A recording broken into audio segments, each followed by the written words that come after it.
50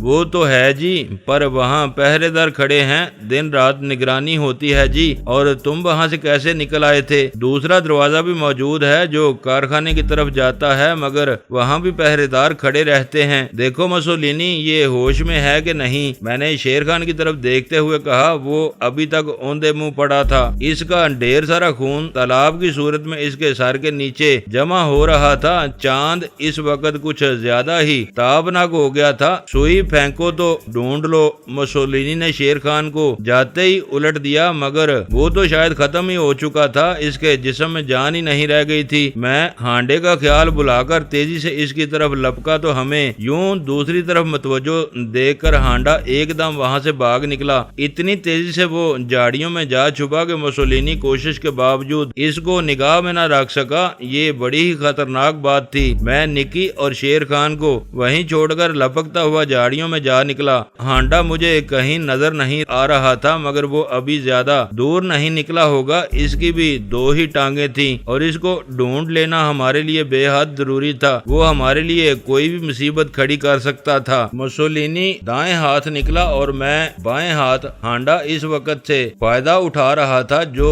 نہ اس کا ساتھ دے رہا تھا نہ ہمارا۔ وہ کسی کا بھی ساتھ نہیں دیتا تھا اور صبح بھی اب کچھ زیادہ نہیں دور رہ گئی تھی۔ کسی اذان کا تو وہاں سوال ہی نہیں پیدا ہوتا تھا، اور وہ لوگ آسیہ کی جاگیر ایک پورا گاؤں تاراج کر کے وہاں جا پہنچے تھے جہاں پولیس بھی ان کا کچھ نہیں بگاڑ سکتی تھی۔ ان کوارٹروں کے باہر انہوں نے جلی حروف میں چترالی ملیشیا کا بورڈ آویزاں کر رکھا تھا۔ وہ میں نے خود پڑھا تھا۔ مجھے معلوم تھا کہ چترال ملیشیا نام کی کسی چیز کا کوئی وجود نہیں تھا، مگر یہ ساری باتیں تو بعد کی تھیں۔ اولین مسئلہ تو میرے لیے ہانڈے کی تلاش کا تھا، اور سامنے گھنی جھاڑیاں تھیں، اونچے اونچے فلک گیر درخت تھے، راستہ روکتی ہوئی بیلیں تھیں۔ ان سے بچتا بچاتا میں تیزی سے آگے بڑھا تو اچانک کچھ فاصلے پر ایک پتھر اچھل کر نیچے گر گیا، جس کا مطلب تھا کہ ہانڈا ابھی تک وہیں تھا۔ وہ جان بوجھ کر مجھے غلط راستے پر لگا دینا چاہتا تھا، مگر جیسے ہی میں اس پتھر کی طرف لپکا کسی نے پوری قوت سے ایک اور پتھر میری طرف پھینکا۔ یہ محض اتفاق تھا کہ پاؤں سے لپٹی جاڑی کو ہٹانے کے لیے میں اس وقت نیچے جھک گیا تھا، ورنہ میرا سر پھٹ چکا ہوتا۔ میں نے وہیں جاڑیوں سے لپٹ کر درختوں پر نظر جما دی۔ میرے سامنے ایک اونچا پیڑ تھا جس کی گھنی شاخوں میں سے مجھے ہانڈے کے پاؤں جھانکتے دکھائی دیے۔ وہ بدماش ہم سے ابھی کچھ زیادہ دور نہیں گیا تھا کہ اسے درخت یاد آئے اور وہ ان پر جا چڑھا۔ میں نے لیٹے لیٹے اسٹین گن سیدھی کی تو ہانڈے نے پھر ایک پتھر میری طرف پھینکا۔ اب اس کا نشانہ خطا نہیں گیا۔ پتھر میری ٹانگ پر لگا تو میں نے ہانڈے کو للکارتے ہوئے کہا، نیچے اترا ہانڈے، ورنہ تو میری گولی کی زاد میں ہے۔